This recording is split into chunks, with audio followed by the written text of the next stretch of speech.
Whakawhiti ana I te moana nui a ki Wainaene ki tumu te varovaro, ara ki rarotonga, e whakatata ana o tātou whanaunga, nō tā ki tumu ki tō rātou whāinga, kia wete kina te hononga kia kāpene kuki, ara kia poroa te ingoa Cook Islands, hei ingoa mo tō rātou whenua, kei reira tō tātou tangata a Herewini Waikato I tēnei wā nei.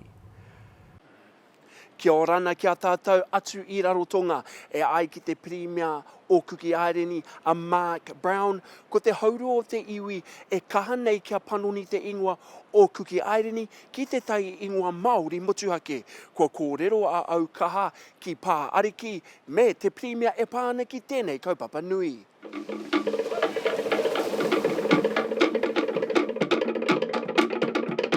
Rarotonga tētahi o ngā mautere tauri kura, te kaumarima o ngā Kuki Aireni, engari ai ki etahi kua tai te wā kia wete kina te hono kia kāpene kuki. It's overdue. We need to have it changed. Captain Cook, he never discovered the island.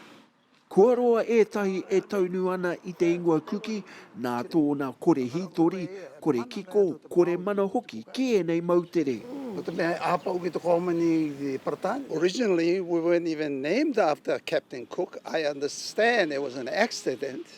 Some Russian put Cook across Cook Island, and somebody in New Zealand discovered that map and labelled it to us. Ka hore etahi I whakai, kia panoni tia te ingoa, e ngari mo I nei uri no tā ki timu waka, ko I nei te wā e hua mai ai, he ingoa hou, me te aha, he ingoa tō rāua. The name that the tumu kōrero that I worked with for many years, Ina Teo Tu, he was the spokesman for all the ariki of Atu, Maputaya, for all the ariki of Moki. Tunui Tereu, he was the spokesman for all the ariki of Aitutaki. Tere Ngapare, for both Pāriki and Kainuku ariki. Rena Jonathan, he was the spokesman of Chinamana Napa ariki. All of them were unanimous. The name they wanted was Awaiki Manawa Nui.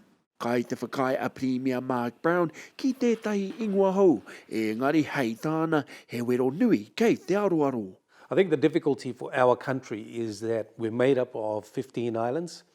Each one of these islands has a very strong identity in itself, and trying to get a name that is commonly accepted by all 15 islands would be a huge challenge. It's a wider discussion that will need to encourage not just our traditional leaders and so forth, but our young people.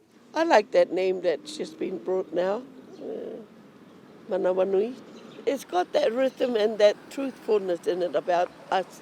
We're Māori. We're not Pacific Island. Tahiti, Māhoi and Hawaii. We're all together in this. Nā tōna tūranga hou ki Waitangi, ka whai tonu a pā upoko tini ariki I tēnei moi moi a mo tōna iwi. Herewini Waikato, Aukaha. Aukaha te taipū kōrero.